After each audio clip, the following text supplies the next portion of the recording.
Hey everyone, picture this. It's a warm summer evening, and a mom's phone pings with a new message. It's a selfie from her teenage daughter, grinning ear to ear, out camping with her grandparents. The mom smiles at first, her girl looks so happy, surrounded by trees and that golden campfire glow. But then, something catches her eye. She zooms in on the photo, and her heart starts racing. There's something or someone in the background that shouldn't be there. Her hands shake as she stares at the screen, panic creeping in. What did she just see? That's where our story begins today, and trust me, it's gonna pull you in and keep you guessing. Now, let me set the scene a bit. We're talking about a family that's super close: mom, dad, and their daughter, Kayla, who's 16 and full of life. Kayla's the kind of kid who's always up for an adventure, whether it's hiking with her grandparents or just chilling with her friends at school. Her mom, Lisa, is a worrier, though every mom is, right? She's always checking in, making sure Kayla's safe, especially when she's out of sight. This camping trip was supposed to be a fun little getaway, a chance for Kayla to bond with her grandparents in the great outdoors. Lisa was nervous about letting her go, but she told herself to relax. It's just a weekend, she thought. What could go wrong? Kayla's grandparents, Ruth and Henry, are the coolest. They're the type who tell wild stories about their younger days, teach you how to fish, and sneak you extra marshmallows for s'mores. They've been taking Kayla on little trips like this since she was tiny, so Lisa trusted them completely. The plan was simple: a couple nights in the woods, some campfire songs, maybe a dip in the lake. Kayla was beyond excited. She'd been texting her mom nonstop about how she couldn't wait to roast hot dogs and sleep under the stars. And when that selfie came through, it looked like everything was perfect. Kayla's smile was huge, her grandparents were probably just out of frame, and the forest around her was peaceful. Or so it seemed. But let's talk about that photo for a second. Lisa's staring at it now, her thumb sliding across the screen to zoom in closer. At first, she's just admiring her daughter. Kayla's got her hair pulled back, a smudge of dirt on her cheek from exploring, and that big, goofy grin that always makes Lisa laugh. But then, her eyes drift to the background. It's dark, sure, but there's something weird about the shadows. Is that a person standing behind the trees? Or is it just a trick of the light? Lisa's stomach twists. She zooms in even more, her breath catching. The figure, if it is a figure, looks like it's watching Kayla. It's too far to tell for sure, but it's enough to make Lisa's mom instincts go into overdrive. She tries to stay calm. Maybe it's nothing, she tells herself. Maybe it's just a weird branch or an animal or something totally innocent. But Lisa's not the type to brush things off. She calls her parents right away, her voice shaky as she asks if everything's okay.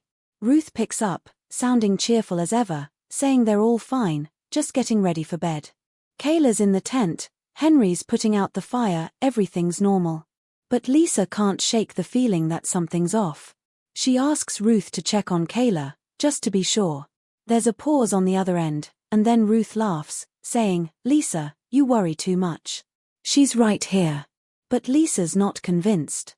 That photo's burned into her mind now, and she's starting to wonder if she should drive out there herself.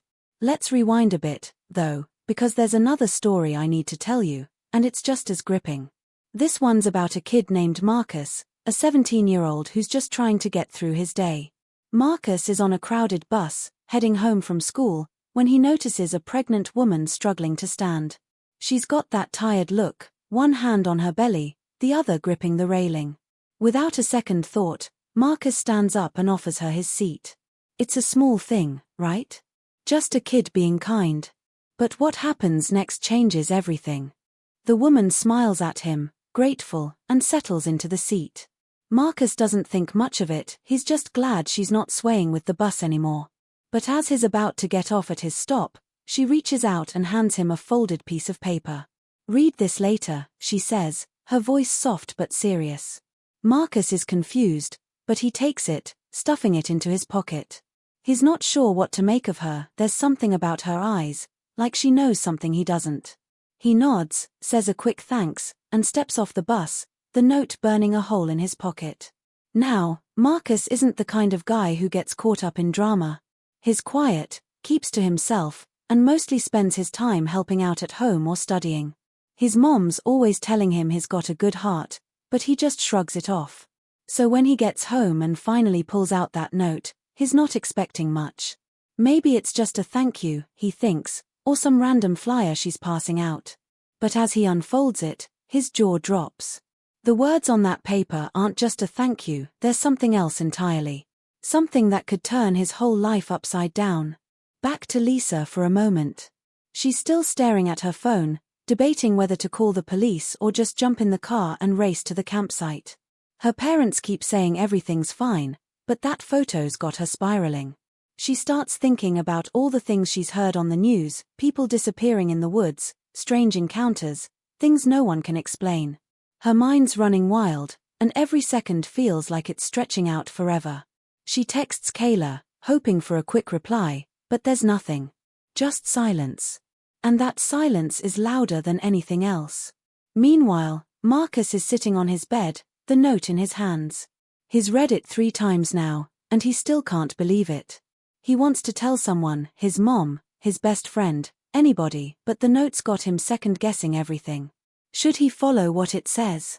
Should he ignore it? He's just a kid who did a nice thing, how did it lead to this? He's got no idea what's coming, but he knows one thing. That woman on the bus wasn't random, and this note isn't just a piece of paper. Lisa's pacing now, her phone clutched tight. She's trying to call her parents again, but the signal's bad out in the woods, and the call keeps dropping. Her mind's stuck on that shadowy figure in the photo. Was it really there, or is she losing it? She thinks about driving out, but it's late, and the campsite's hours away. Every choice feels wrong, and the not knowing is eating her up. She looks at the selfie one more time, zooming in as far as the pixels will let her. And that's when she sees it, a detail she missed before. Her breath stops. It's not just a shadow. It's something much worse. And Marcus? He's still staring at the note, his heart pounding. He doesn't know what to do, but he knows he can't just sit there. The words on that paper are calling him to something bigger, something he's not sure he's ready for. He folds it up, slips it back in his pocket, and makes a choice. Whatever's next, he's stepping into it blind. So here we are, 2 stories, 2 moments hanging on the edge. Lisa's about to make a decision that could change everything for her and Kayla. Marcus is holding a note that's already shifting the ground under his feet. What's in the background of that selfie? What's written on that piece of paper? And how are these 2 stories connected? Stick with me, because we're just getting started, and the answers are gonna blow you away. Lisa sat frozen on her couch, the phone screen glowing in the dim light of her living room. That selfie from Kayla was still open, zoomed in so far the pixels blurred the edges of whatever she thought she saw. A figure, maybe. A shadow that didn't belong. Her thumb hovered over the call button, itching to dial her parents again, but the last 3 tries had gone straight to voicemail. The campsite was out in the middle of nowhere, where cell service was spotty at best. She cursed herself for letting Kayla go, for thinking a weekend in the woods would be fine.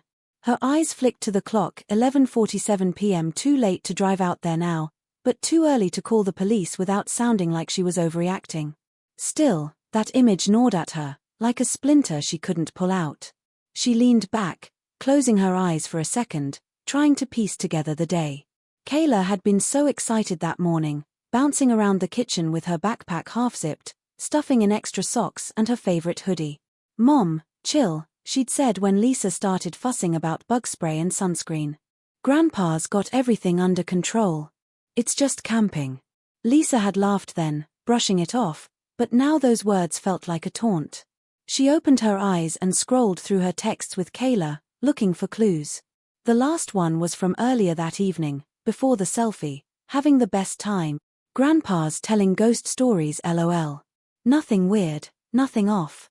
Just Kayla being Kayla." So why couldn't Lisa shake this feeling? Across town, Marcus was still sitting on his bed, the folded note now spread flat on his comforter. The words stared up at him, handwritten in neat, looping cursive that didn't match the shaky urgency he felt reading them. He'd expected a simple thank you, maybe a "you're a good kid" kind of thing. But this was something else. The note wasn't long, just a few sentences, but it was heavy, like it carried a weight he wasn't ready to pick up. He read it again, his lips moving silently, as if saying the words out loud would make them less real. "Meet me tomorrow. You'll understand why soon." An address was scrawled at the bottom, somewhere downtown he'd never been. No name, no explanation, just that. Marcus leaned back against the wall, his basketball shoes still on from earlier. The bus ride home had been normal, crowded, loud, the usual mix of people staring at their phones or out the windows. He'd only stood up for the woman because it felt right. She'd looked exhausted, her face pale under the bus's fluorescent lights, one hand cradling her belly like it was the only thing keeping her steady. When he offered his seat, she'd smiled, small, but warm, and said, "Bless you, young man." That was it. Or so he thought. Now, with this note in his hands, he wasn't so sure. Who was she? Why him? And what did "you'll understand why soon" even mean? Back at Lisa's house, the silence was starting to feel oppressive. She stood up, pacing the living room, her bare feet cold against the hardwood. She kept glancing at her phone, willing it to ring, for Kayla to text back with some silly emoji that would make this whole thing feel stupid. But nothing came. She thought about her parents, Ruth with her endless optimism, always humming old songs, and Henry, who could fix anything with a pocket knife and a bad joke. They'd never let anything happen to Kayla. Never. But that photo kept pulling her back, the blurry shape in the background like a question mark she couldn't answer. Lisa grabbed her laptop from the coffee table and opened it, her fingers trembling as she typed the name of the campsite into the search bar. Pinewood Lake, a family-friendly spot about 2 hours away. The website popped up, all cheery photos of kids canoeing and campfires crackling. Safe, fun, and unforgettable, the homepage bragged. She scrolled through reviews, looking for anything that might explain what she saw. Most were glowing 5 stars, happy families raving about the hiking trails and starry nights. But then, buried in the middle of the page, she found one that made her pause. 2 stars, posted a year ago. Beautiful place, but something felt off, it read. Kept hearing noises at night, like someone was walking around our tent. Never going back. Her mouth went dry. She clicked to see if the reviewer had said more, but that was it. Just a username, CampMom23, and no follow-up. She tried to tell herself it was nothing. Campgrounds were full of sounds, animals, wind, whatever. But the word "someone" stuck with her.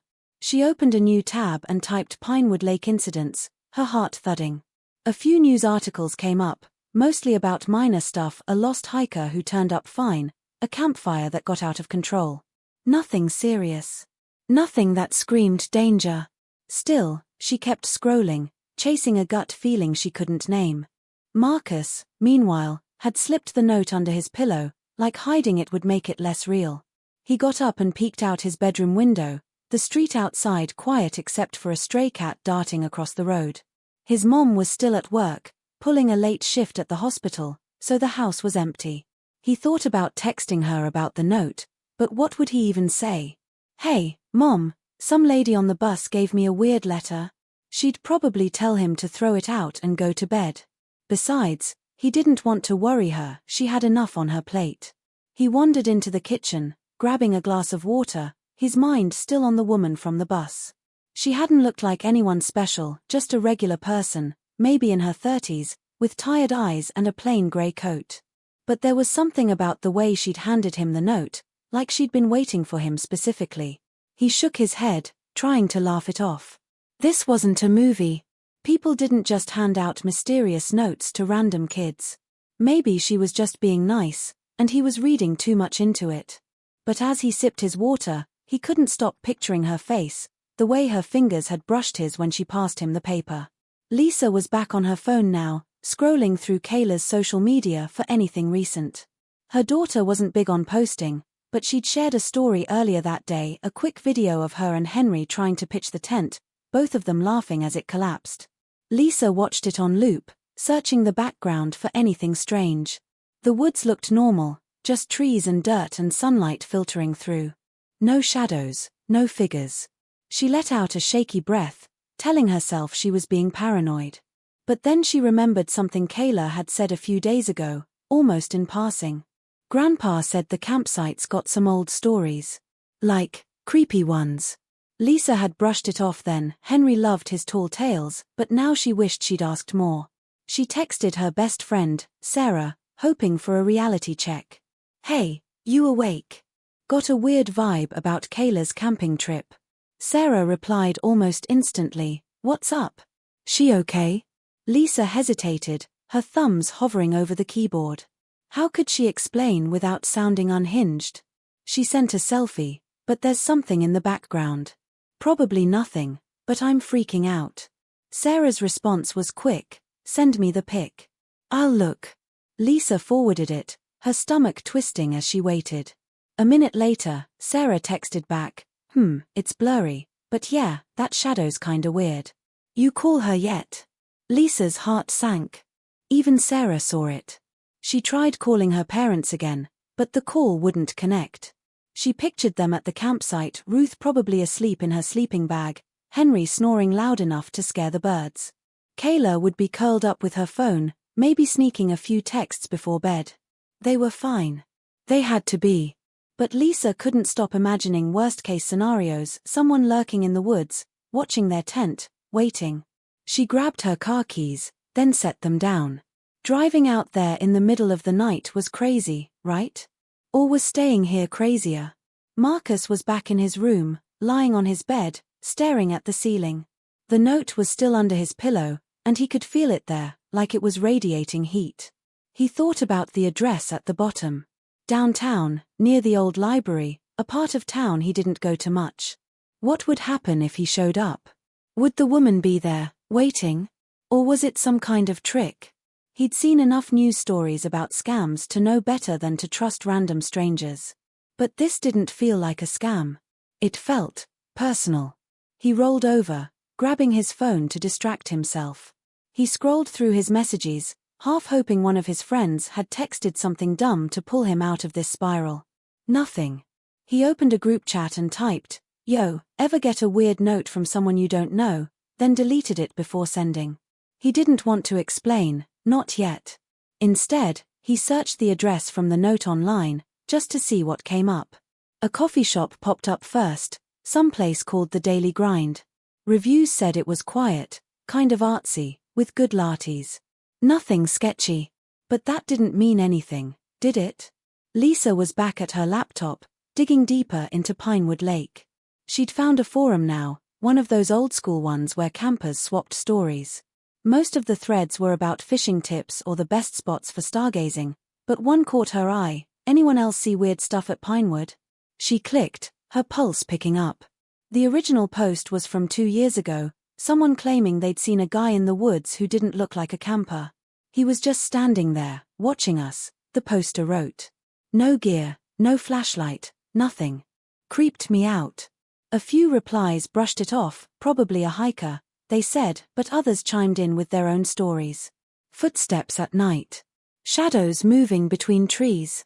One person even swore they'd found footprints around their tent that didn't match anyone in their group. She slammed the laptop shut, her breath ragged. This wasn't helping. It was making it worse. She picked up her phone again, staring at Kayla's selfie. The figure in the background wasn't clear enough to be sure of anything, but it was there. She could feel it. She thought about calling the campsite's ranger station, but what would she say? "Hi, my daughter sent a photo, and I think there's a ghost in it." They'd laugh her off. Still, she looked up the number, just in case. The website said the office closed at 9 p.m., but there was an emergency line. Her finger hovered over it, then stopped. Not yet. She needed more. Marcus couldn't sleep. He kept thinking about the woman's face, the way she'd looked at him when she handed him the note. It wasn't just gratitude, it was like she knew him. But that was impossible. He'd never seen her before, not at school, not in his neighborhood, nowhere. He got up and paced his room, the floor creaking under his steps. Maybe it was nothing. Maybe she was just one of those people who liked messing with strangers. But the note didn't feel like a joke. It felt like a door, one he wasn't sure he wanted to open. He thought about his mom again, how she'd react if he told her. She was always saying he was too trusting, that he needed to watch out for himself. "You're a good kid, Marcus," she'd say, "but not everyone's good back." He wondered if this was one of those times. Still, he couldn't stop wondering what tomorrow meant. What would he find if he went to that address? Part of him wanted to tear the note up and forget it, but another part, the louder part, wanted answers. He sat back down, pulling the note out again. The ink looked darker now, or maybe that was just the light. Lisa was in the kitchen now, making coffee she didn't need. The clock said 12:32 a.m., and every tick felt like a countdown. She kept replaying her last conversation with Kayla, looking for anything she'd missed. It was just normal stuff, Kayla teasing her about packing too many snacks, promising to take lots of pictures. "I'll be fine, Mom," she'd said, rolling her eyes but smiling. Lisa had hugged her tight, like always, and watched her climb into her grandparents' old SUV. She'd waved as they drove off, the taillights fading down the street. Now, that moment felt like a lifetime ago. She went back to the living room, picking up her phone again. Still no texts, no calls. She opened the photo one more time, studying it like a puzzle. The figure in the background was just a smudge, but the more she looked, the more it seemed to have a shape. Arms, maybe. A head tilted toward Kayla. She shook her head, trying to clear it. She was tired, stressed, seeing things that weren't there. But what if they were there? What if Kayla was in trouble, and she was just sitting here? Marcus was thinking about his own mom now, how she'd raised him to be kind, to do the right thing even when it was hard. That's why he'd given up his seat, because it was what she'd taught him. But this note felt like it was pulling him somewhere else, somewhere he didn't understand. He wondered if the woman had picked him on purpose, or if it was just chance. Either way, he couldn't let it go. He set his phone alarm for early, telling himself he'd decide in the morning. Go to the address, or don't. Simple as that. But nothing about it felt simple. Lisa walked to the window, peering out at the dark street. The neighborhood was quiet, just streetlights and the occasional car passing by. She imagined Kayla out there in the woods, asleep in her tent, safe and sound. That's what she wanted to believe. But the photo wouldn't let her. She thought about her parents again, how they'd always been her rock. Ruth would be telling her to calm down right now, saying it was just her imagination. Henry would probably make a joke about Bigfoot. But they weren't here, and neither was Kayla. She sat back down, pulling a blanket over her lap. The house felt too big, too empty. She opened her texts again, typing out a message to Kayla. "Hey, sweetie, just checking in. You okay?" She hit send, watching the little delivered tag pop up.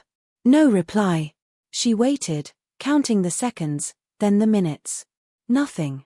Her eyes went back to the photo, to that shadow that wasn't a shadow. She zoomed in again, her heart pounding. And then she saw it, a detail she hadn't noticed before. A glint, like eyes catching the campfire light. Marcus was finally drifting off, the note still tucked under his pillow. He dreamed of the bus, but it was empty except for the woman, sitting in his seat, smiling at him. She held out the note, but when he took it, it wasn't paper, it was heavy, like a stone. He woke with a start, his heart racing, the room still dark. The clock said 3:14 a.m. He reached under his pillow, feeling the note's edges. It was still there, still real. He lay back down, staring at the ceiling, wondering what he'd gotten himself into. Lisa was wide awake, her coffee cold on the table. She'd moved to the couch again, the phone in her lap, the photo still open. She couldn't stop looking at it, couldn't stop seeing that glint in the background. It wasn't just her imagination, she was sure of it now. Something was out there with Kayla, something her parents hadn't noticed. She thought about calling Sarah again, but it was too late, and she didn't want to drag her friend into this mess. Not yet. She needed to figure out what to do, but every option felt wrong. Stay here and wait. Drive to the campsite. Call for help. Each one came with its own kind of dread.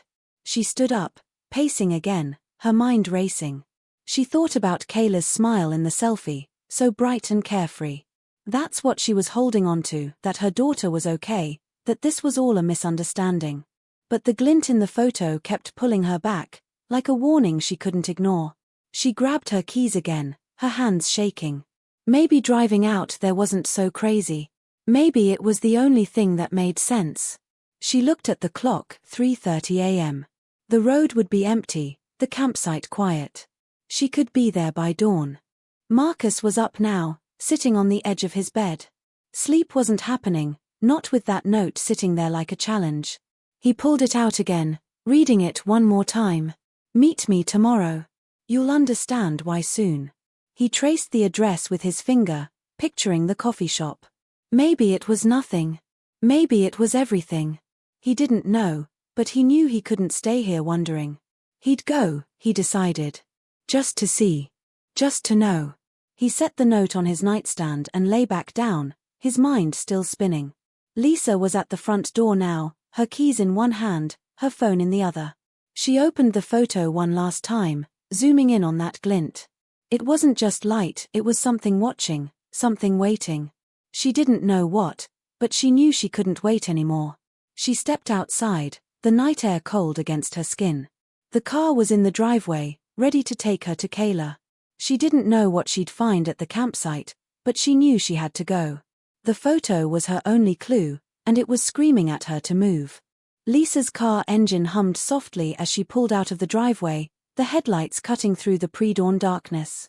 Her phone sat in the passenger seat, Kayla's selfie still open, that unsettling glint in the background haunting her every thought. The road stretched out empty before her, a 2-hour drive to Pinewood Lake that felt like it could take forever. Her hands gripped the steering wheel too tight, her knuckles pale. She kept replaying the moment she'd zoomed in on the photo, the way her stomach had dropped when she saw those eyes, or what she thought were eyes, staring back from the shadows. She didn't know what she'd find at the campsite, but sitting at home wasn't an option anymore. Kayla was out there, and so was whatever that thing was. The radio was off, the silence in the car heavy except for the faint hum of tires on asphalt. Lisa's mind raced, jumping between memories of Kayla and the nagging fear that she'd missed something earlier. Had Kayla seemed off when she left? Had there been a sign Lisa ignored? She thought back to the week before, when Kayla had been quieter than usual, spending more time on her phone, texting someone she wouldn't name. "Just a friend, Mom," she'd said, dodging Lisa's questions with that teenage shrug. Lisa hadn't pushed, not wanting to seem overbearing, but now she wondered if it was connected. Was Kayla hiding something? Or was Lisa just grasping at straws, trying to make sense of a photo that might mean nothing? Meanwhile, across town, Marcus was still awake, the note now crumpled slightly from being handled so much.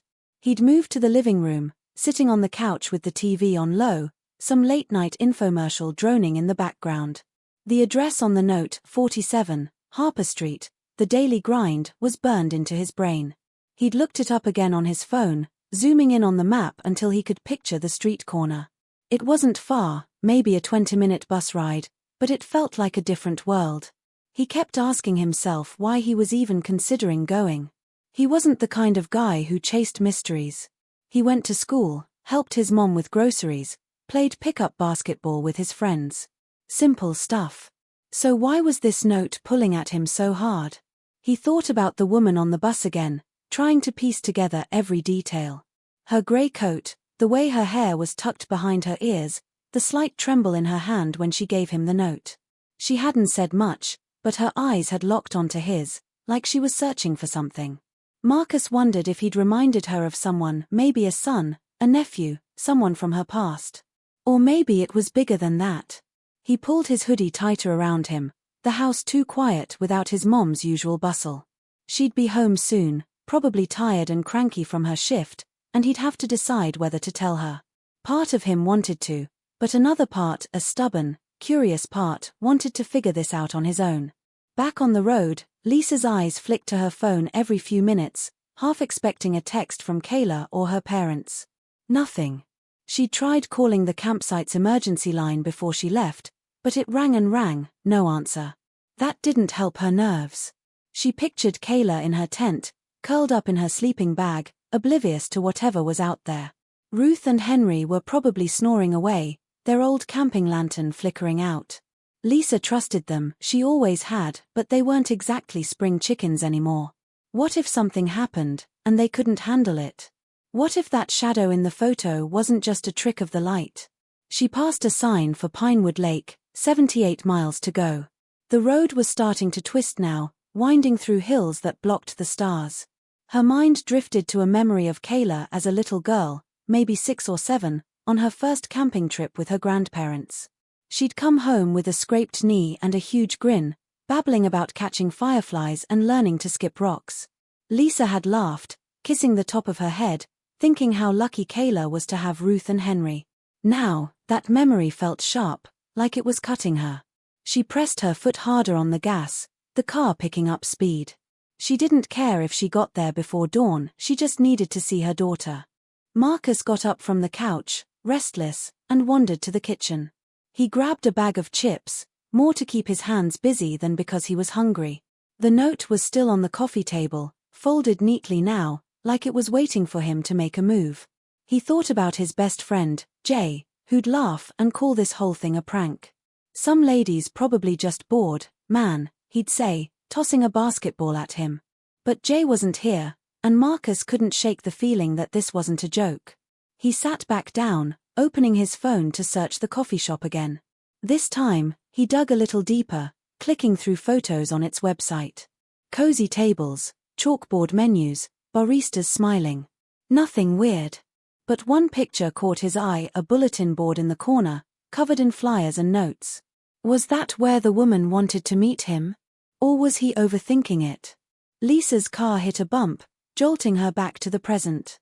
The road was narrower now, trees closing in on both sides. She glanced at the GPS, 45 miles left. Her phone buzzed, and her heart leapt, but it was just Sarah texting back. Any news? You okay? Lisa didn't reply, she couldn't, not with her hands shaking like they were. She kept picturing that glint in the photo, those maybe eyes watching Kayla. She tried zooming in closer before she left, but the image just got grainier, the shape dissolving into pixels. Still, it was enough to keep her moving, enough to make her wonder what else she hadn't seen.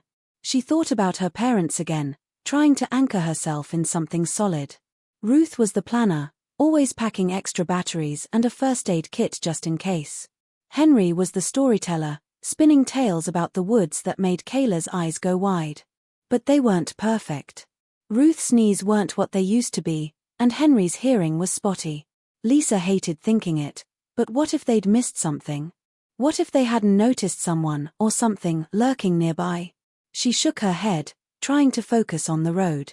She was getting ahead of herself. She had to be. Marcus was back on the couch, the chips untouched beside him. He'd pulled up a local news site now, searching for anything about the daily grind or strange incidents downtown. Nothing stood out, just stories about a new park opening and some roadwork on Main Street. He switched to social media, typing the coffee shop's name into the search bar. A few posts popped up, mostly people tagging their friends in latte photos. But one comment, buried under a picture of a cappuccino, made him pause. Love this place, but it's kinda weird how that one lady's always there, just watching people. No name, no details, just a throwaway line. Marcus's stomach twisted. Was it her?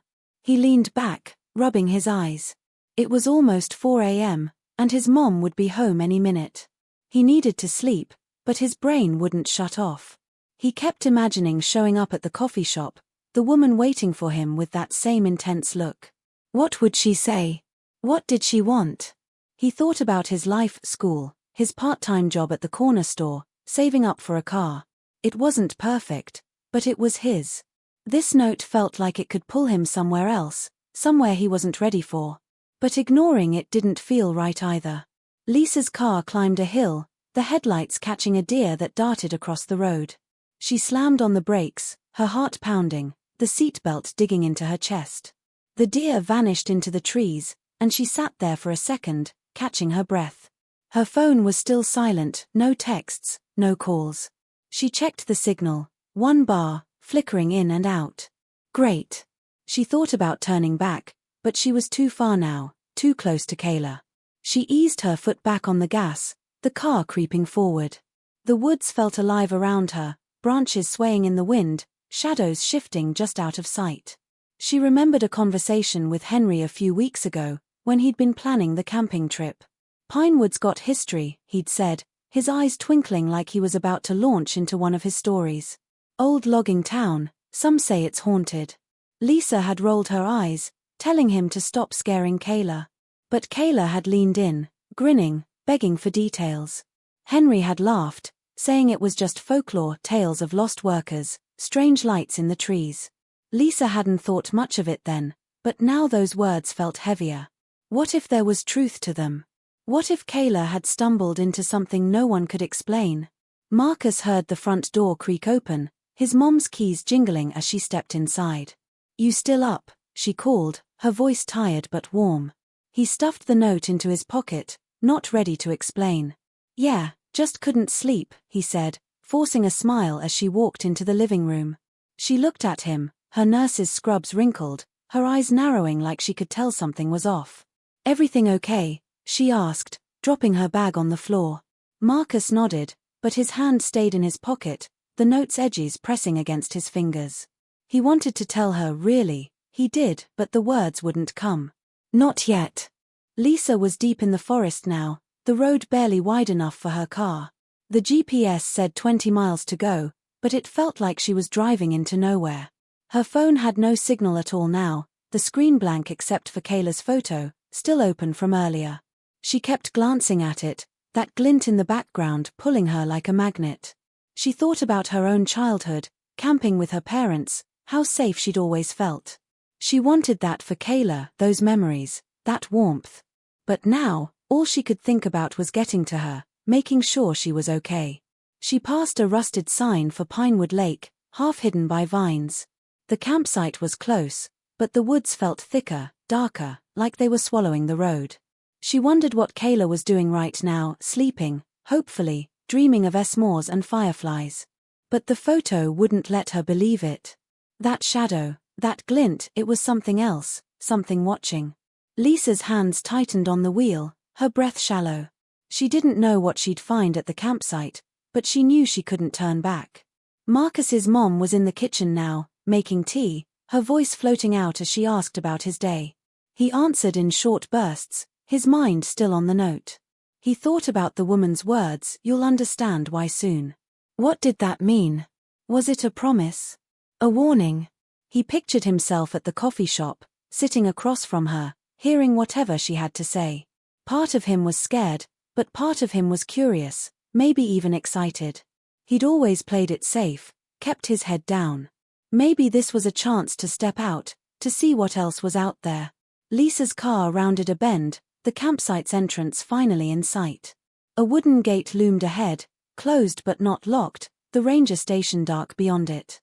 She slowed down, her headlights sweeping over the trees. No movement, no sound except the wind. She cut the engine, sitting there for a moment, her heart pounding. Kayla was somewhere in there, her parents, too. And maybe something else. She grabbed her phone, the photo still open, that glint brighter now, sharper. She stepped out of the car, the air cold against her skin, and took a deep breath. Whatever was waiting, she was here now. Marcus was back in his room, the note on his nightstand again. His mom had gone to bed, the house quiet once more. He lay down, staring at the ceiling, his alarm set for 7 a.m. He'd go to the coffee shop, he decided. Just to see. Just to know. But as he closed his eyes, he couldn't shake the feeling that he was stepping into something bigger, something that would change him.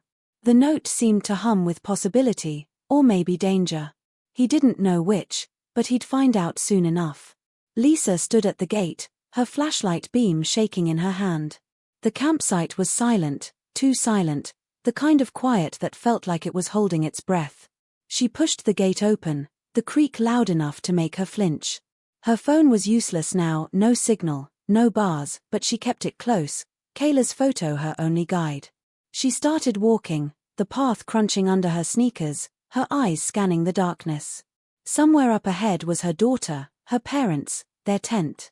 And somewhere, maybe, was that shadow from the photo, waiting for her to find it. Lisa's flashlight beam danced across the dirt path, catching on tree trunks and low-hanging branches as she moved deeper into Pinewood Lake's campsite. The air was sharp, heavy with the scent of pine and damp earth, and every step crunched louder than she wanted. Her phone was still clutched in her other hand, Kayla's selfie glowing faintly, that glint in the background like a beacon she couldn't ignore. The silence around her was unnerving, no crickets, no rustling leaves, just a stillness that pressed against her chest. She whispered Kayla's name under her breath, half hoping her daughter would hear it, half praying she wouldn't wake whatever else might be out here. The tent was close now, she could see the clearing ahead, a faint outline of canvas under the moonlight. But the closer she got, the more her stomach twisted, like she was walking toward something she wasn't ready to face. She stopped for a second, catching her breath, her flashlight sweeping the trees. The photo had her rattled, that shadow, those maybe eyes watching Kayla. She tried to convince herself it was nothing, a trick of the light or a weird reflection, but standing here in the dark, it felt real. Too real. She thought about her parents, Ruth and Henry, probably asleep in the tent, oblivious to her panic. They'd laugh at her in the morning, she told herself, Henry with his bad jokes, Ruth with her reassuring hugs. But what if they weren't laughing? What if they didn't know something was wrong? She shook her head, pushing the thought away, and started walking again, faster now, her flashlight bobbing with every step. Across town, Marcus was up with the sunrise, his sneakers laced tight, the note tucked in his jacket pocket like a secret he couldn't leave behind. The clock said 7:15 a.m., and his mom was still asleep, her bedroom door closed after her late shift. He'd scribbled a quick note for her, gone to meet a friend, back soon, and left it on the kitchen counter, hoping it was vague enough to avoid questions. The bus stop was a short walk, and the morning air felt crisp, waking him up more than he wanted. He kept touching the note through his jacket, its edges worn from being folded and unfolded so many times. Meet me tomorrow. You'll understand why soon. The words looped in his head, each one heavier than the last. He didn't know what he was walking into, but standing still wasn't an option anymore. The bus pulled up, brakes hissing, and Marcus climbed on, finding a seat near the back. The city was just waking up, delivery trucks rumbling, a few joggers out, streetlights still glowing faintly. He stared out the window, his reflection blurry against the glass, and tried to picture the woman from yesterday. Her grey coat, her tired eyes, the way she'd looked at him like he was more than just a kid on a bus. He wondered if she'd be at the daily grind when he got there, waiting with answers, or something else. His fingers tapped nervously on his knee, the note in his pocket feeling heavier with every mile. What if he was wrong to go? What if this was a mistake? But the bus kept moving, carrying him closer to whatever was waiting. Lisa reached the clearing now, her flashlight landing on the tent, her parents' old green one, sagging a little but still standing. It looked peaceful, almost too perfect, like a postcard of a happy camping trip. She called out softly, Kayla? Mom? Dad? Her voice sounded small, swallowed by the trees. No answer. She stepped closer, her heart hammering so loud she could feel it in her throat. The tent's zipper was closed, the fabric still, no sign of movement inside. She crouched down, shining her light through a mesh window, but it was too dark to see much, just shapes, maybe sleeping bags, maybe people. She called again, louder this time, Kayla. Still nothing. Her hands shook as she reached for the zipper, the metal cold against her fingers. She paused, glancing around the clearing. The campfire was just ashes now, a faint wisp of smoke curling up. Kayla's backpack was propped against a log, her water bottle glinting in the moonlight. Everything looked normal, but it didn't feel normal. That photo was still burning in her mind, the glint in the background sharper every time she pictured it. She scanned the trees, her flashlight catching on branches that looked too much like arms, shadows that seemed to shift when she wasn't looking. Was something out there, watching her right now? She gripped her phone tighter, the selfie still open, and forced herself to focus. She had to check the tent. She had to know. Marcus's bus stopped a block from the daily grind, the doors opening with a whoosh that made him flinch. He stepped off, the street quiet except for a guy sweeping the sidewalk outside a deli. The coffee shop was just ahead, its sign swinging gently in the breeze, windows fogged up from the morning chill. Marcus stood there for a second, his breath visible in the air, his hand in his pocket clutching the note. He could turn back, catch the next bus home, pretend this never happened.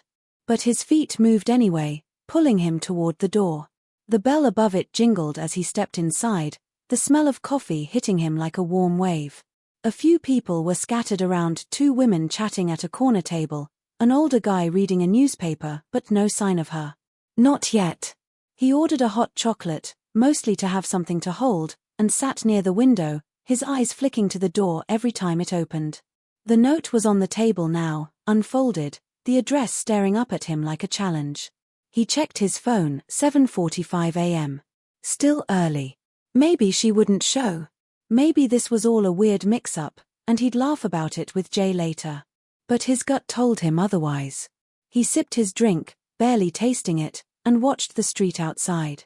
A woman in a grey coat passed by, and his heart skipped. She looked like her, didn't she? But she kept walking, not even glancing at the shop. He leaned back, his leg bouncing under the table, the waiting worse than anything. Lisa unzipped the tent slowly, the sound loud in the quiet clearing. She held her breath, shining her flashlight inside, expecting, hoping, to see Kayla's sleepy face, Ruth's messy bun, Henry's snoring sprawl. But the tent was empty. Sleeping bags were rolled up neatly, a lantern sat in the corner, but no one was there. Her stomach dropped, her flashlight shaking in her hand. "Kayla," she said again, her voice cracking. She stepped inside, the air stuffy, her light sweeping over every inch.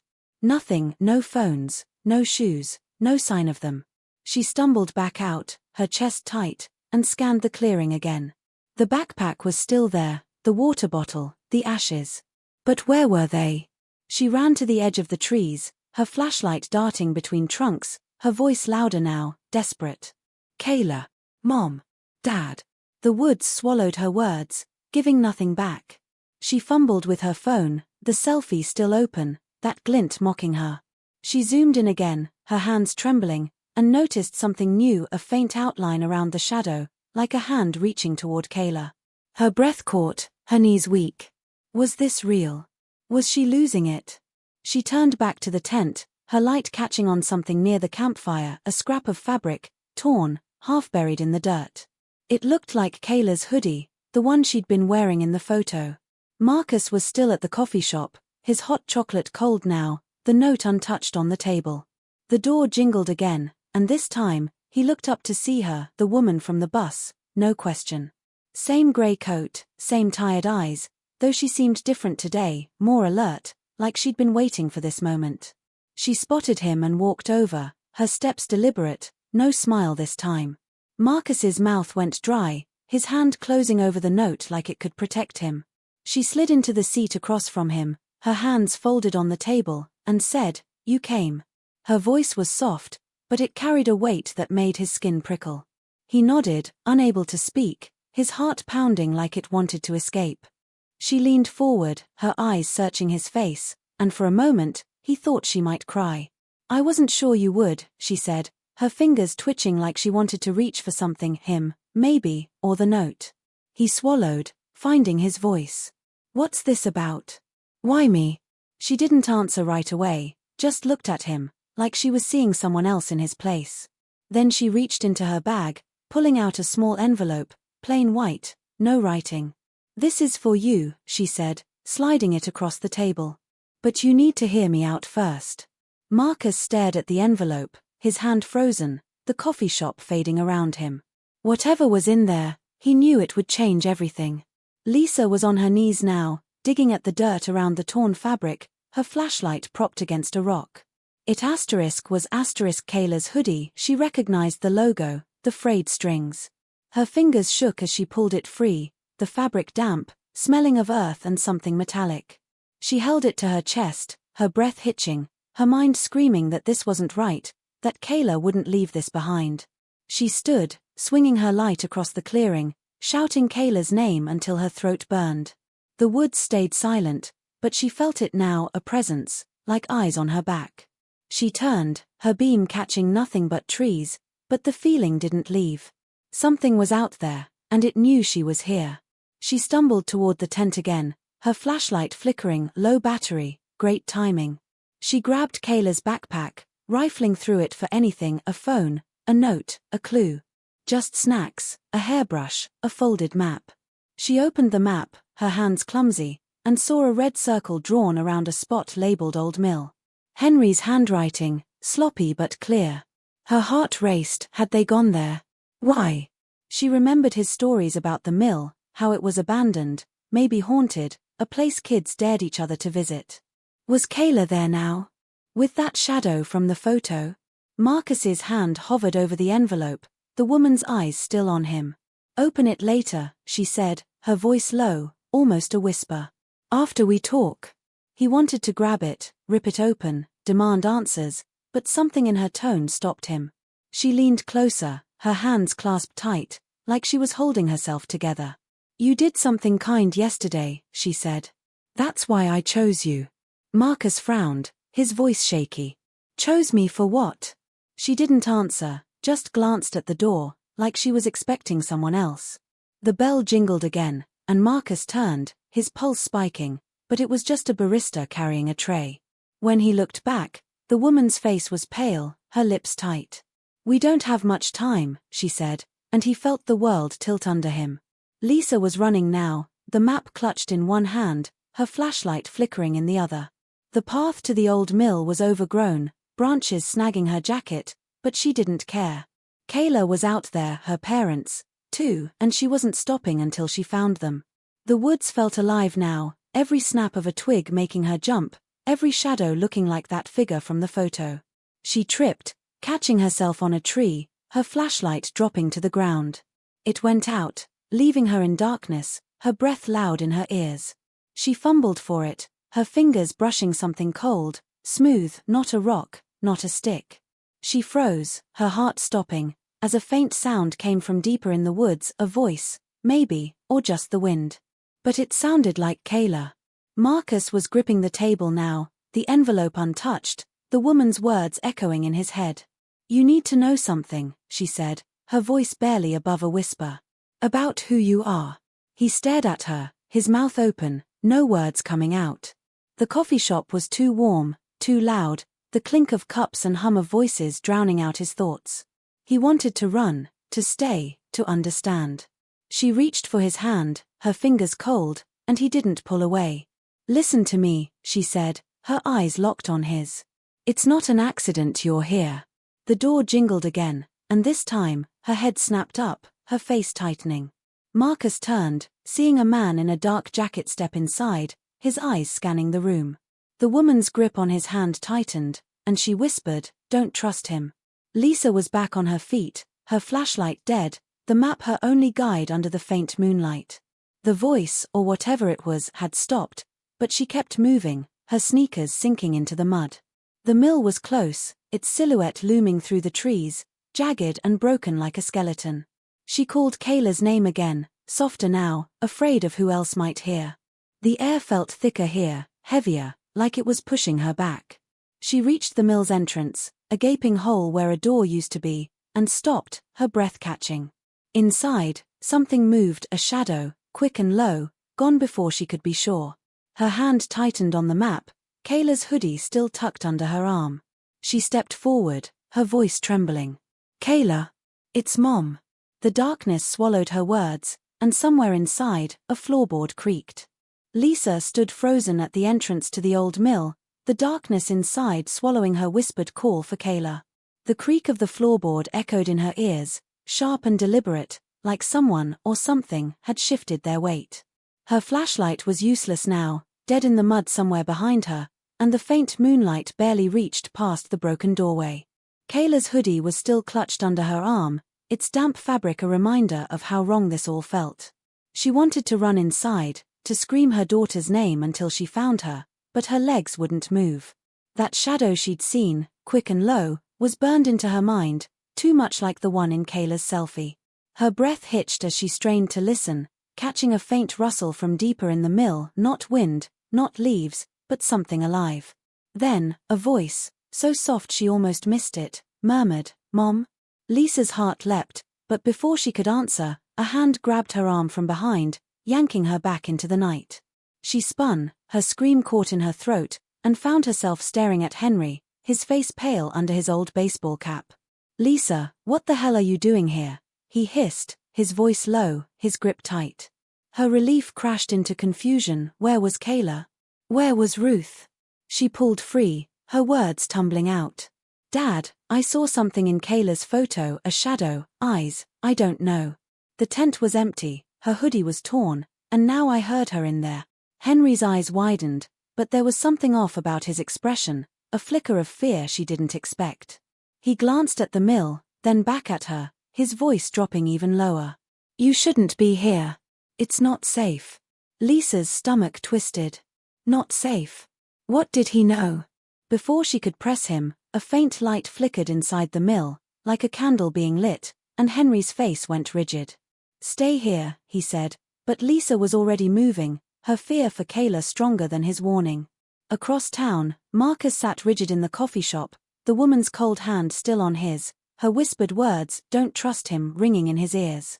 The man in the dark jacket was at the counter now, ordering a coffee, but his eyes kept darting toward their table. Marcus's pulse pounded, the envelope still unopened in front of him, the woman's grip anchoring him to the moment. Who is he? Marcus managed, his voice barely steady. The woman leaned closer, her breath warm against his ear. Someone who's been looking for you. 4 years. His heart stopped. Looking for him? Why? He wanted to ask, but her eyes flicked to the man again, and she pulled back, her voice urgent. Take the envelope and go. Now. I'll find you later. Marcus hesitated, his hand hovering over the envelope, but the man was turning now, his gaze locking onto them, and something in his stare made Marcus's skin crawl. He grabbed the envelope, stuffing it into his jacket, and stood, his chair scraping loud against the floor. The woman nodded, a quick, sharp motion, and Marcus moved toward the door, his legs shaky but carrying him forward. The bell jingled as he stepped outside, the morning air hitting him like a slap. He glanced back through the window, the man was still at the counter, but the woman was gone, her seat empty, like she'd vanished. Marcus's breath caught. Where did she go? He started walking, fast, his sneakers slapping the pavement, the envelope heavy in his pocket. He didn't know what was in it, didn't know who that man was, but her words, 4 years, kept looping in his head, each one tightening the knot in his chest. Lisa was inside the mill now, ignoring Henry's protests, her eyes adjusting to the dim glow of that flickering light. The air was thick with dust and mildew, the floor littered with broken boards and rusted tools.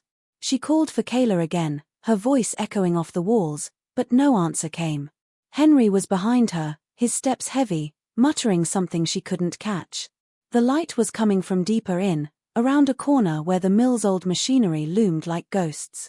Lisa's heart raced, she was so close, she could feel it, but every shadow seemed to move, every creak felt like a warning. She clutched Kayla's hoodie tighter, its metallic smell stronger now, and realized with a jolt it wasn't just dirt. Her fingers brushed something sticky, and she held it up to the faint light, blood, smeared across the fabric, still wet. Her knees buckled, a sob catching in her throat, but before she could collapse, the light ahead went out, plunging them into darkness. Henry grabbed her again, his voice sharp. Lisa, we need to go now.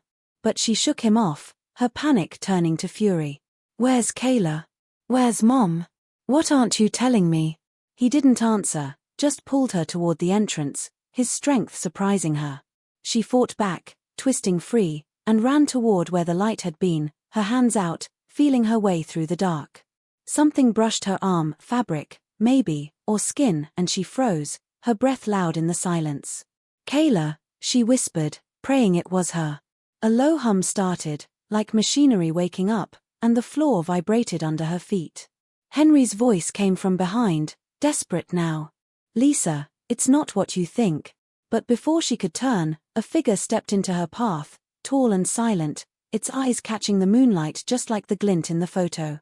Marcus was half a block from the coffee shop, his heart still racing, when he heard footsteps behind him. He didn't look back, just walked faster, his hand in his pocket, gripping the envelope like it could keep him safe.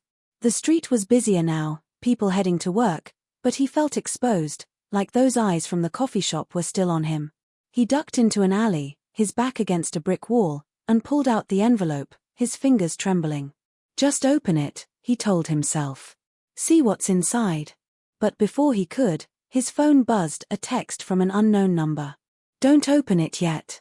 Wait for me. His breath caught. The woman. How did she have his number?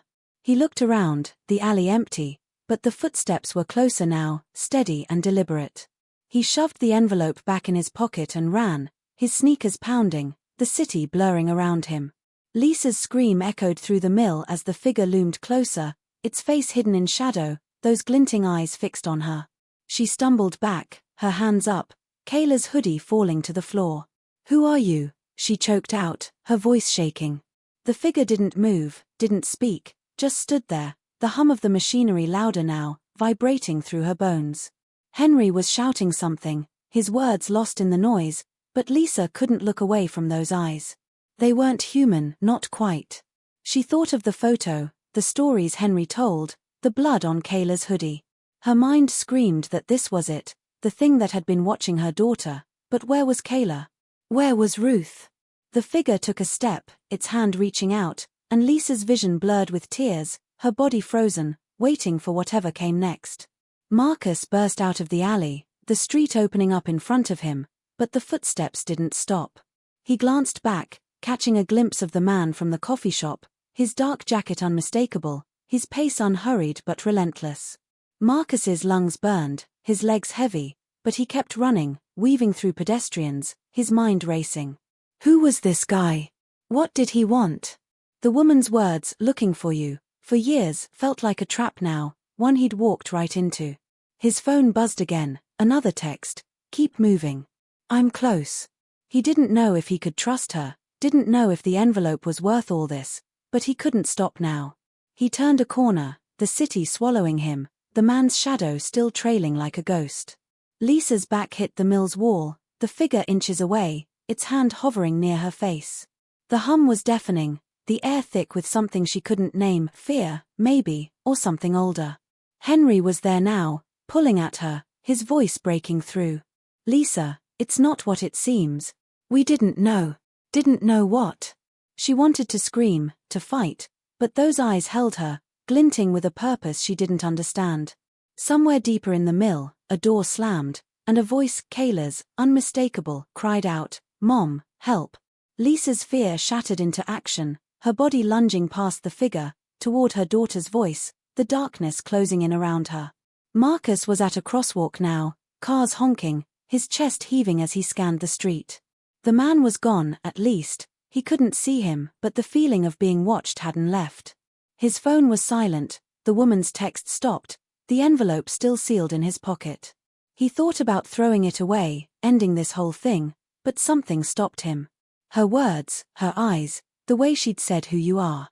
He crossed the street, his steps slower now, his mind torn between running and facing whatever this was. A shadow moved in a shop window, too close, and Marcus froze, his hand on the envelope, the world holding its breath. Lisa's body surged forward, her legs carrying her past the shadowy figure in the mill, its glinting eyes fading as Kayla's desperate cry, "Mom, help," echoed through the darkness. The hum of the machinery was deafening now, vibrating through the walls, but Lisa didn't care. Her daughter was here, alive, and nothing was stopping her. She stumbled over broken boards, her hands scraping against rusted metal, Henry's voice fading behind her as he shouted something about waiting, about danger. She didn't listen. The mill's air was thick, choking, but she pushed deeper, following the sound of Kayla's voice to a narrow stairwell leading down. Her heart pounded, the blood on Kayla's hoodie still smeared on her hands, but that cry gave her hope. Kayla was close, she had to be. The stairs creaked under her weight, leading to a basement lit by a single flickering bulb. Lisa's breath caught as she saw them, Kayla and Ruth, huddled in a corner, their faces pale but alive. Kayla's eyes widened, tears streaking her cheeks as she ran to Lisa, throwing her arms around her. "Mom, you're here," she sobbed, her voice muffled against Lisa's chest. Ruth stood shakily, her hands trembling, but before Lisa could ask what happened, she saw it, a makeshift altar in the center of the room, covered in candles, old photos, and strange symbols scratched into the wood. Her stomach twisted. This wasn't just an abandoned mill. Something was wrong, deeply wrong. She held Kayla tighter, her eyes locked on the altar, when Henry appeared at the bottom of the stairs, his face grim. "We tried to stop it," he said, his voice breaking. "We didn't know it'd go this far." Across town, Marcus's hand was still on the envelope, his body frozen at the crosswalk as the shadow in the shop window vanished. His phone buzzed again, no message this time, just a missed call from that unknown number. The city hummed around him, oblivious to the panic clawing at his chest. The man in the dark jacket was nowhere in sight, but Marcus felt him, like a weight pressing down.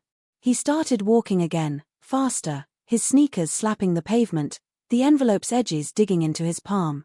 He needed answers, now. The woman's words, "who you are," burned in his mind, and he couldn't wait anymore. He ducked into a quiet park, his hands shaking as he tore open the envelope, his breath hitching at what he found inside: a faded photo of a boy who looked just like him, maybe 5 years old, and a letter with one line, "You're not who you think you are." Lisa pulled back from Kayla, her hands cupping her daughter's face, searching for injuries. "Are you okay? What happened?" Kayla's voice was shaky, her eyes darting to the altar. "We were camping, and Grandpa said he wanted to show me the mill, said it was just a cool old place. But then, someone was here, Mom. They locked us down here." Lisa's gaze snapped to Ruth, then Henry, her anger rising. "Who? Why didn't you call me?" Ruth's voice was hoarse, her eyes red. "We couldn't, Lisa. No signal, and then, they took our phones." Henry stepped closer, his hands up, pleading. "It's the stories, Lisa. The ones I told Kayla about the mill. They're not just stories. Some folks out here, they believe in something. Something old." Lisa's blood ran cold. The symbols, the candles, the blood on Kayla's hoodie, it wasn't random. This was a ritual. Marcus's knees buckled as he stared at the photo, the boy's face so familiar it hurt. The letter's words blurred in his vision, his mind racing to make sense of it. He wasn't who he thought. What did that mean? His mom, his life, everything he knew, none of it felt real anymore. He flipped the photo over, finding a date written on the back, 2008. He would have been 5 then. His hands shook as he stuffed it back in the envelope, his eyes scanning the park. No one was there, no man in a dark jacket, no woman in a grey coat, but he felt watched, exposed. His phone buzzed again, a text this time, "Run." His close. Marcus's heart stopped. He didn't think, just ran, his legs carrying him toward the park's exit, the photo and letter heavy in his pocket, his world unraveling with every step. Lisa turned to the altar, her fear mixing with rage. "What is this, Dad? What did you drag Kayla into?" Henry's face crumpled, his voice barely a whisper. "I didn't know, Lisa. I thought it was just folklore, ghost stories to spook the kids. But there's people out here, a group, they think the mill's special. They think it needs protecting." Kayla clung to Lisa, her voice small. "They said I was part of it, Mom. Because I came here." Lisa's breath caught, her eyes scanning the symbols, circles, lines, something that looked like a name. She grabbed Kayla's hand, then Ruth's, pulling them toward the stairs. "We're leaving. Now." But as they moved, the bulb flickered out, and footsteps, slow, heavy, came from above. Henry froze, his voice a hiss. "They're back." Marcus hit the street, his lungs burning, the city a blur of noise and color. He didn't know where he was going, just that he had to keep moving. The text, his close, was all he could think about. Who was he? The man in the jacket? Someone else? He thought of the woman, her eyes, her warning about not trusting him. The photo in his pocket felt like a bomb, ready to explode everything he'd ever known. He turned a corner, nearly crashing into a woman pushing a stroller, and muttered an apology, his eyes scanning for any sign of pursuit. A dark shape moved across the street, too quick to be sure, and Marcus's heart skipped. He pulled out his phone, his thumb hovering over his mom's number, but stopped. What would he say? He kept running, the truth in his pocket pulling him forward. Lisa's group crept up the stairs, the footsteps above growing louder, deliberate. Kayla's hand was sweaty in hers, Ruth's breathing ragged behind. Henry led the way, his pocket knife out, though it looked useless against whatever was coming. The mill's darkness pressed in, the air thick with that same metallic smell from Kayla's hoodie. Lisa's mind raced the selfie, the glint, the altar. It was all connected, but how? They reached the main floor, the moonlight spilling through the broken doorway, and Lisa's hope flared. They could make it to the car, get out before whoever was here found them. But as they stepped forward, a figure appeared in the entrance, not the one from before, but a woman, her face half hidden by a hood, holding something that glinted like a blade. "You shouldn't have come," she said, her voice calm, almost sad. Lisa pushed Kayla behind her, her voice steady despite her fear. "Let us go. We're not part of this." Marcus was at a bus stop now, his chest heaving, his eyes darting for any sign of the man. The street was quiet, the morning crowd thinning, but he couldn't shake the feeling of being hunted. He pulled out the photo again, staring at the boy's face, his face, he was sure of it now. The letter's words echoed, "You're not who you think you are." He thought of his mom, her late shifts, her tired smiles, the way she'd always said he was her whole world. Was it a lie? His phone buzzed, a call this time, the unknown number again. He answered, his voice shaky. "Who is this?" The woman's voice came through, soft but urgent. "Marcus, listen. You're in danger, but you're also the key. That photo, it's you, but it's more. Meet me at the old bridge, now." He started to ask what she meant, but the line went dead, and across the street, the man in the jacket stepped out from a doorway, his eyes locked on Marcus. Lisa stared at the woman in the mill, her heart pounding, Kayla's sobs quiet behind her. The blade caught the moonlight, its edge sharp enough to make Lisa's skin prickle. Henry stepped forward, his knife raised, but the woman didn't flinch. "You don't understand," she said, her eyes flicking to Kayla. "She was chosen. The mill needs her." Lisa's rage exploded. "She's my daughter. You don't get to choose her." The woman's face softened, almost pitying, and she lowered the blade slightly. "It's not me. It's bigger than all of us." Before Lisa could respond, a low hum started again, the floor shaking, and the altar's symbols glowed faintly in the basement below, like they were waking up. Ruth gasped, clutching Lisa's arm, and Henry's knife dropped, his face ashen. "They're here," he whispered, and Lisa realized he didn't mean the woman. Marcus sprinted toward the old bridge, the man's footsteps heavy behind him. The photo and letter were still in his pocket, the woman's voice on the phone pushing him forward. The bridge was close, its rusted frame looming over the river, and Marcus could see her now, the woman from the bus, standing at the center, her gray coat flapping in the wind. He reached her, gasping, and she grabbed his shoulders, her eyes fierce. "You're not just Marcus," she said, her voice trembling. "You're part of something, someone they've been searching for. That man, he works for them." Marcus's mind reeled, the photo's face flashing in his head. "Who am I?" he demanded, but before she could answer, the man appeared at the bridge's edge, a gun glinting in his hand. The woman pushed Marcus behind her, her voice steady. "You're too late," she told the man, but her eyes said otherwise. Lisa's group backed away from the woman with the blade, the mill's hum growing louder, the symbol's glow creeping up the stairs. Kayla clung to Lisa, whispering, "Mom, what's happening?" Lisa didn't know, but she knew they had to move. She pulled Kayla and Ruth toward the side of the mill, where a broken window offered a way out. The woman didn't follow, her eyes distant, like she was listening to the hum. Henry stayed behind, facing her, his voice low. "This isn't right, Clara. You know it." Lisa froze. Clara? Her dad knew her. But there was no time to ask. She pushed Kayla through the window, helping Ruth next, the glass scraping her hands. The hum was a roar now, the air electric, and as Lisa climbed out, she saw shapes moving in the mill, more figures, their eyes glinting like the one in the photo. They weren't alone. Marcus ducked behind the woman on the bridge, the man with the gun advancing, his face calm but cold. "Give me the boy," he said, his voice flat. The woman laughed, bitter. "You can't have him. Not after everything." Marcus's heart raced, his hand on the photo, the truth so close he could taste it. "Tell me," he whispered to her, desperate. She turned, her eyes soft for the first time. "You were taken, Marcus. Hidden. To keep you safe from them." Before he could process it, a shot rang out, not from the man, but from behind him.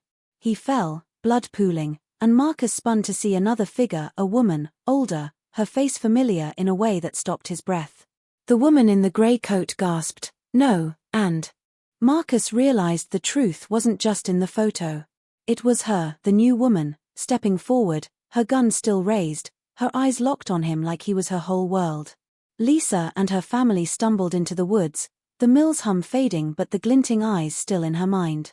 Kayla was shaking, Ruth barely keeping up, and Lisa's hands stung from the glass. They reached the car, piling in, Lisa's keys trembling as she started the engine. "What about Grandpa?"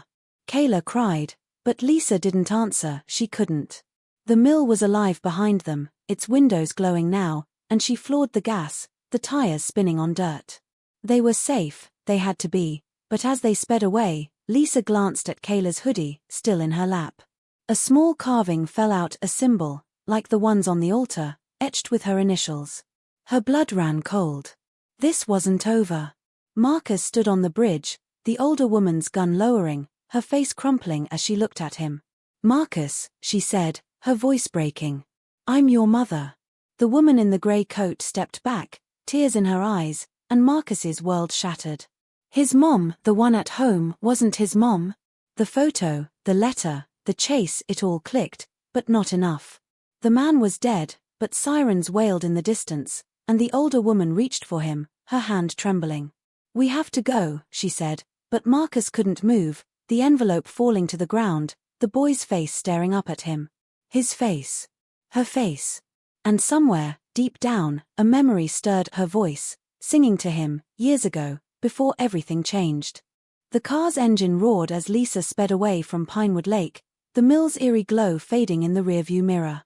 Kayla sat in the passenger seat, her arms wrapped around herself, still shivering despite the heater blasting. Ruth was in the back, her breathing uneven, her hands clasped tight like she was praying. The symbol-etched carving, Kayla's initials stark against the dark wood, lay in Lisa's lap, a weight heavier than its size. She gripped the steering wheel, her knuckles white, her mind reeling from what they'd escaped. Kayla was safe, Ruth was here, but Henry was still back there, and that name, Clara, kept echoing in her head. Who was she? How did her dad know her? And what did that carving mean? The road stretched dark and empty, but Lisa felt anything but free. The woods seemed to watch them, their shadows too long, too alive. Kayla's voice broke the silence, small and shaky. "Mom, what was that place? Why'd they want me?" Lisa's throat tightened. She wanted to say something comforting, to promise it was over, but the carving in her lap said otherwise.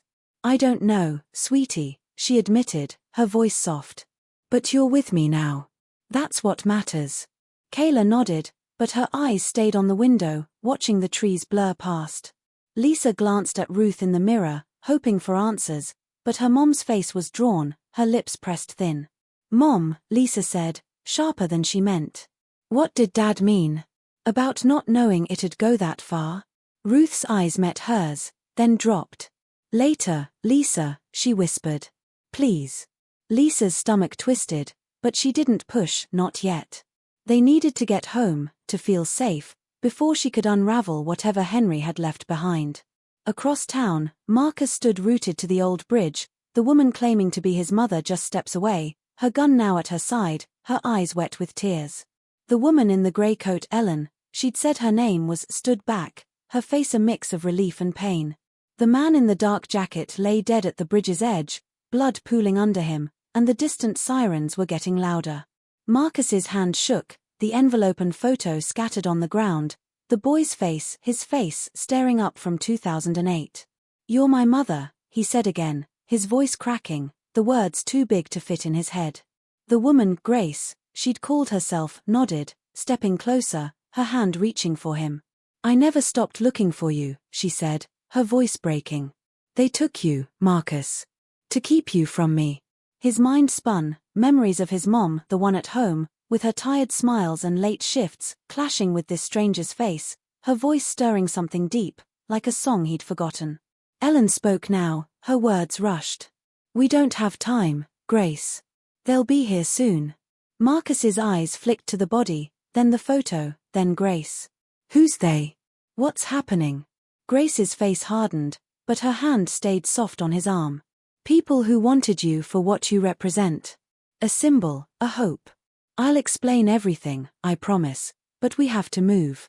The sirens wailed closer, red and blue lights flashing at the street's end, and Marcus's legs felt like lead. Run with her, or stay and face whatever came next. His whole life felt like a lie, and the truth was slipping through his fingers. Lisa's car hit the highway, the forest finally giving way to open road. Kayla had fallen quiet, her head against the window, her breathing steadier now. Lisa's hands loosened on the wheel, but her mind wouldn't rest. The carving was still there, its edges smooth, like it had been handled often. She thought of the mill, the altar, those symbols glowing in the dark.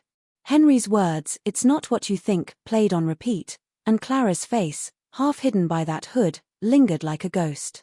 Lisa glanced at Ruth again, her mom's silence louder than any answer. "Mom," she said, her voice low so Kayla wouldn't hear. "You knew something, didn't you? About Dad, about that place." Ruth's shoulders tensed, but she didn't look up. "It was years ago," she said finally, her voice barely audible.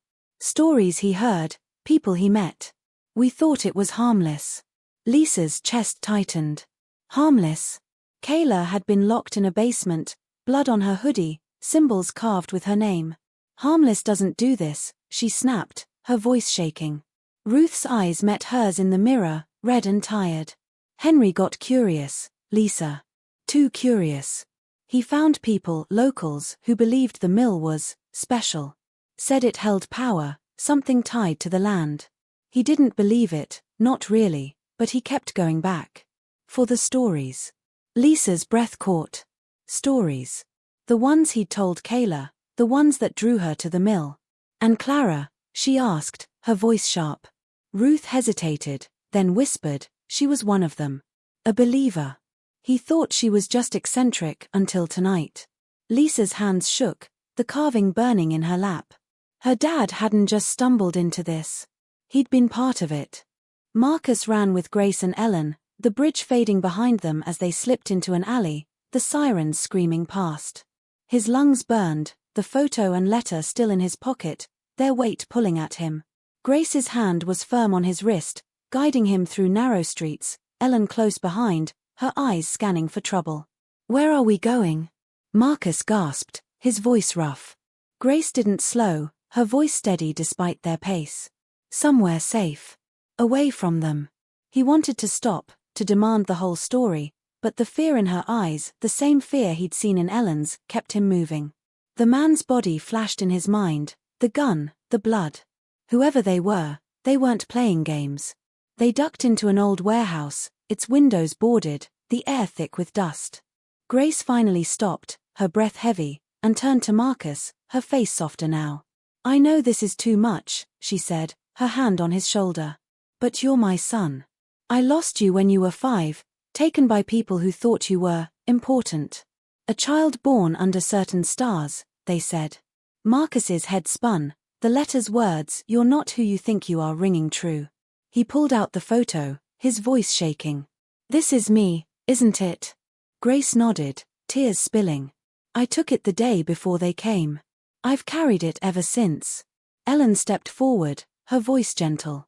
"I helped her find you, Marcus. I've been watching, waiting for the right moment. That's why I gave you the note." Lisa's car pulled into their driveway just as dawn broke, the sky a soft pink that felt wrong after the night they'd had. Kayla stirred, blinking at the house like it was a dream, and Lisa reached for her hand, squeezing it tight. "We're home," she said, her voice steadier than she felt. Ruth climbed out slowly, her face etched with guilt, and Lisa followed, the carving tucked in her pocket now, its edges pressing against her thigh. Inside, the house was quiet, too normal, dishes in the sink, Kayla's sneakers by the door. Lisa locked the door behind them, her hands still trembling, and turned to Ruth. "No more waiting," she said, her voice low. "Tell me everything. Now." Kayla curled up on the couch, watching them, her eyes wide but tired, and Lisa hated how much her daughter had seen. Ruth sat heavily, her hands twisting in her lap. "It started years ago," she said, her voice shaky. "Henry loved the woods, you know that. He'd talk to anyone, hikers, locals, old-timers. One summer, he met Clara at Pinewood. She told him about the mill, said it was a place of power, tied to some old ritual. He thought it was nonsense, but he kept going back, asking questions. Clara introduced him to others, a group, small but devoted. They believed the land needed a sacrifice, something to keep it alive. Lisa's blood ran cold. A sacrifice, she whispered, glancing at Kayla, who was listening now, her face pale. Ruth nodded, tears falling. Not like you think, not killing. They wanted someone to carry the land's story, to belong to it. Henry didn't believe it, but he stayed close, thinking he could learn more. He never thought they'd choose Kayla. Lisa's rage flared, but it was drowned by fear. Choose her for what? Ruth's voice broke. To stay. To be part of their ritual, tied to the mill forever. That's why they took her there, why they locked us in. Clara said it was her destiny. Lisa's hand went to the carving, her fingers tracing Kayla's initials. And this? She asked, holding it up. Ruth's eyes widened. They gave it to her. A mark, they said. To show she was chosen. Kayla's voice was small, barely a whisper. They said I'd feel the woods, Mom. Like they were alive. Lisa pulled her close, her heart breaking. You're not theirs, she said fiercely. You're mine. But the carving felt alive in her hand, its weight a reminder that the mill wasn't done with them. Marcus sat on a crate in the warehouse, the photo in his hands, Grace and Ellen watching him like he might break. The sirens had faded, the city waking up outside, but inside, time felt frozen. So I was stolen, he said, his voice raw. Grace nodded, sitting beside him, her hand hovering like she wasn't sure he'd let her touch him. You were born during a rare alignment, stars, planets, things I didn't understand then. They believed it made you special, a key to something bigger. Power, maybe, or hope. They took you from me, gave you to another family to keep you hidden. I've been searching ever since. Marcus's mind flashed to his mom, his other mom, her late shifts, her love. Did she know? He asked, his voice trembling. Grace's face softened. No. She thought you were hers. They made sure of it. Ellen spoke now, her voice steady. I was part of their group, years ago. Not a believer, just curious. When I saw what they did to Grace, I left. I've been helping her ever since, tracking you. The man on the bridge, he was one of theirs, sent to bring you back. Marcus's stomach twisted, the letter's words sharper now.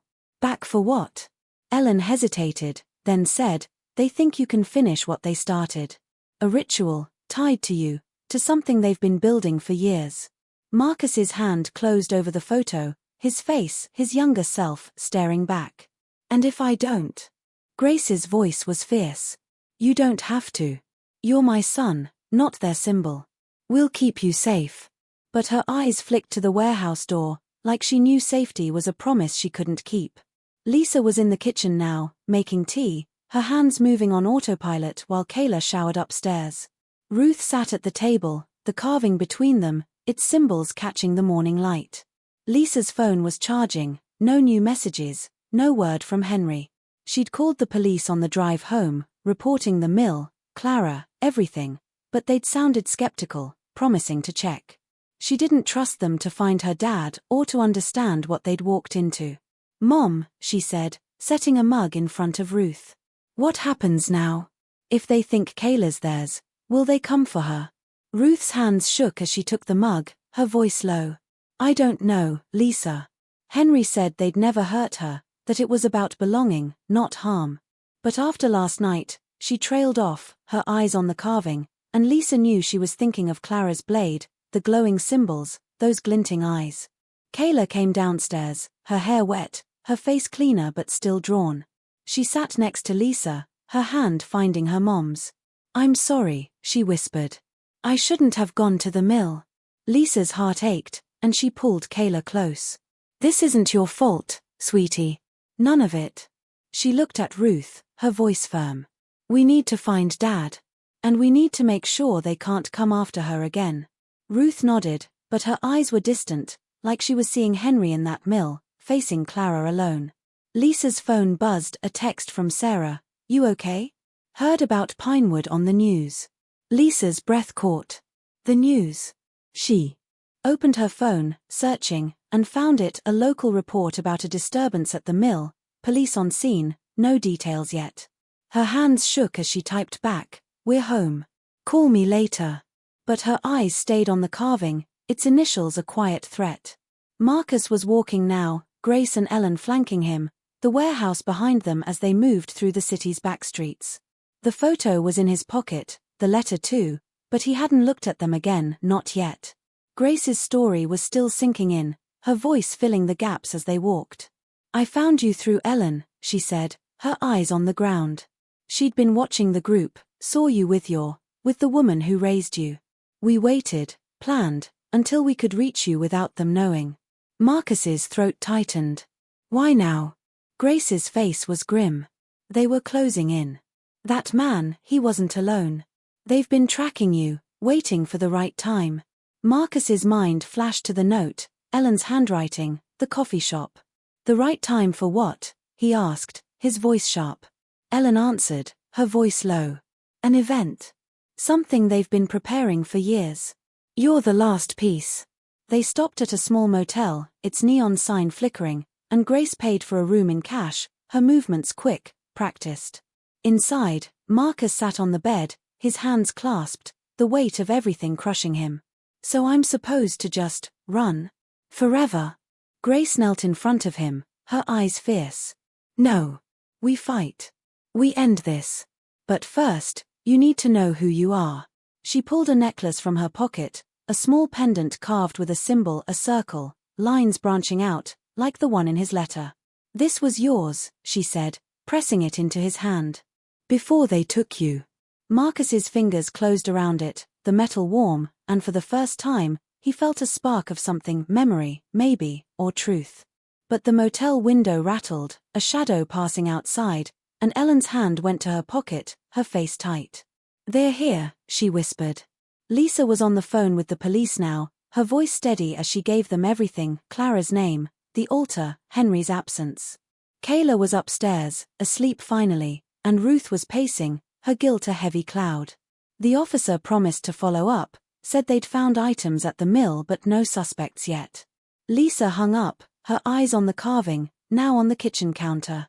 She searched online for Pinewood Lake, digging deeper than before, and found a forum thread she'd missed, a local historian talking about the mill's past, its ties to an old group who believed the land was alive, needing keepers to protect it. The symbols matched the carving, the altar, and Lisa's heart sank. This wasn't new. It was old, rooted deep, and Kayla had been pulled into it because of Henry's curiosity. She called Sarah, needing a friend, and poured out the story, the selfie, the shadow, the mill, the carving. Sarah listened, her voice calm but worried. "Lisa, you need to get that thing out of your house. It's not safe." Lisa's hand hovered over the carving, its wood warm under her fingers. "What if it's tied to Kayla? What if they use it to find her?" Sarah's silence was answer enough.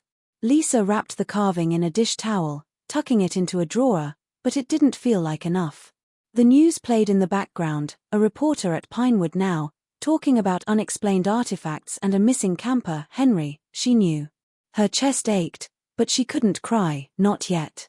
Kayla needed her strong, and Ruth needed her to hold it together. Marcus was in the motel bathroom, splashing water on his face, the pendant around his neck now, its weight grounding him. Grace and Ellen were outside, talking in low voices, planning their next move. He looked in the mirror, his face the same but different, like the boy in the photo was staring back. His mom, the one who raised him, felt so far away, her love real but built on a lie. He texted her, his fingers hesitating, "I'm okay, just need some time. I'll explain soon." He hit send, his throat tight, knowing she'd worry but not ready to face her. Not until he understood. Grace knocked, her voice soft. "We're leaving soon. They won't stop, Marcus." He nodded, even though she couldn't see, and gripped the pendant, its symbol a piece of a puzzle he was still solving. Lisa sat with Ruth late into the morning, the house quiet except for Kayla's soft snores upstairs. Ruth's story spilled out now, no more holding back, Henry's trips to the mill, his talks with Clara, the group's growing hold on him. He thought he could study them, Ruth said, her voice hollow. Like they were a project. But they saw him as one of theirs, and when Kayla came along, she stopped, tears falling. Lisa's hand found hers, squeezing tight. "We'll find him," she said, though she wasn't sure she believed it. The carving was still in the drawer, its presence loud despite the towel, and Lisa knew they couldn't stay here, not with that thing in their house. She called the police again, pushing for answers, and they confirmed a search was on for Henry, but Clara was gone, no trace. Marcus and his group moved at dusk, slipping out of the motel into a borrowed car, Ellen driving, Grace beside her, Marcus in the back. The pendant hung heavy against his chest, its symbol a link to a life he didn't remember. Grace turned, her face soft but urgent. "We're going to a safe house, Marcus. Somewhere they can't find us. Then we'll figure out how to stop them." He nodded, but his mind was on the letter, the photo, the man's body on the bridge. "What do they want with me?" he asked, his voice steady now, demanding truth. Ellen glanced at him in the mirror. "It's not just you. It's what you carry, hope, power, whatever they call it. They think you'll complete their work, something they've been chasing for decades." Marcus's hand tightened on the pendant, his heart racing. "And if I don't?" Grace's voice was fierce. "You won't. You're my son, not their pawn." Lisa packed bags for her and Kayla, her hands moving fast, Ruth watching from the doorway. "Where will you go?" Ruth asked, her voice small. Lisa didn't look up. "Somewhere safe. A hotel, maybe, until we know they're not coming for her." The carving was in a plastic bag now, tucked in her purse, too dangerous to leave behind. She'd called a friend of Henry's, a retired ranger who knew Pinewood, and he'd promised to dig into the group's history, find names, places, anything to track Clara. Kayla came downstairs, her backpack slung over one shoulder, her face braver now. "I'm okay, Mom," she said, though her eyes flicked to the purse, knowing what was inside. Lisa hugged her, fierce and quick. "We're gonna be fine," she said, and this time, she almost believed it. The safe house was a small cabin, miles from the city, surrounded by fields that felt open but exposed. Marcus sat at a rickety table, Grace making coffee, Ellen checking the locks. The pendant was still around his neck, its symbol a quiet hum against his skin.